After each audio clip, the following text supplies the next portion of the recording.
Okay, so today I'm doing a Fan Art Tuesday on Angelique. I guess her last name is pronounced Bouchard. She is the enemy slash lover to Barnabas on the show Dark Shadows. And if you've been keeping up with the channel, I did a painting on him as well, which I ended up getting printed onto a canvas and given to my mom as a Mother's Day gift. So I'm going to do a little story on her as I paint this painting. So Angelique was born in 1692 as Miranda Duval. So she was the 17th century. Her teen years, she traveled to America, and she was a follower of a warlock named Zachary. So he taught her the dark arts of magic and witchcraft. So 1 year later, Angelique and him were captured and exposed as witches. So she ended up talking them into not killing her if she turned over Judah, the guy who taught her how to do witchcraft. And so he was actually burned at the stake. So in 1795, she was reincarnated into Angelique. So she ended up following this countess that she was staying with to Maine, where she had a brief affair with Barnabas Collins. She was heartbroken because he declared himself to this woman named Josette Dupree, which I think was the same family as the woman she followed. So no matter what she did to get Barnabas's love, he was still attracted to Josette.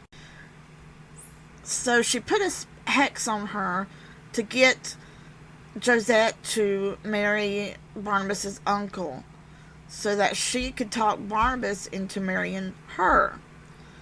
But when she was found out to be witchcraft, Barnabas shot her right after she threatened the life of Sarah Collins.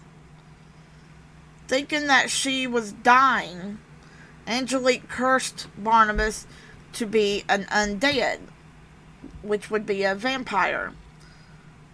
And then she fell into a coma. Barnabas was attacked by a hellish bat, died, and resurrected. And after her surprising survival, Angelique was very upset when she realized that he tried to reverse her spell.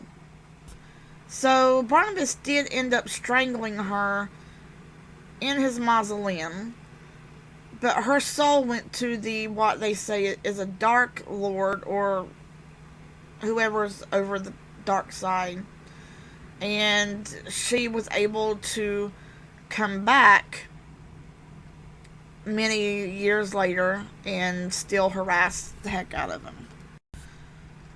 So when she did come back, she came back as Cassandra Blair in 1968, and then married Roger Collins. And I believe she was still doing witchcraft at this time, maybe. But there's all this time traveling. So it's my understanding, because I never finished the show. My mother got me the whole entire series on a box set, which is really cool because it came in a coffin-shaped box. But it was my understanding that she did end up getting shot when she went back in time and died in Barnabas's arms. And this was when he finally declared his love for her. And I think that's where it ended. But I know the girl who played her ended up actually writing books based on that character. So that was pretty cool. She was always known for beautiful blonde hair and her blue eyes. She was a very flirty, playful person, and she absolutely was in love with Barnabas. And she was also crazy. But she had all kind of witch powers, which was pretty cool.